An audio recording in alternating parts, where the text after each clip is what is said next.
देखो पैटर्न सिर्फ और सिर्फ इतना ही, देखो ये परीक्षा जैसे पेपर होता था पहले वैसा आपको देना ही देना है, उसको आप नहीं छोड़ सकते, ठीक है।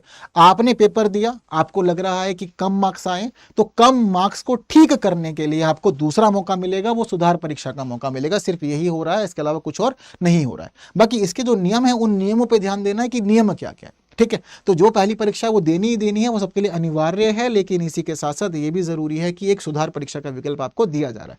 तो ये जो पहली परीक्षा है वो सबको देनी है, पास भी करनी है, तभी जाकर के आपको दूसरा विकल्प मिलेगा, वरना दूसरा विकल्प नहीं मिल सकता है, ये बात ध्यान रखना, ठीक है। तो जैसे हम लोग देखते हैं ना हमारे यूपीएससी के पेपर में क्या होता है, यूपीएससी के पेपर में आप प्रीलिम्स क्लियर करोगे तो प्रीलिम्स के बाद ही मेंस का मौका मिलेगा, अगर प्रीलिम्स क्लियर नहीं करोगे तो मेंस का मौका नहीं मिलेगा। एक प्रकार से वही चीज यहां पर दे दी गई है कि देखो मुख्य परीक्षा जो चल रही, जो मेन आपका एग्जाम होते थे, उन एग्जामिनेशन के अंदर आपको शामिल होना ही होना है, वहां पर आपको पास होना ही होना है।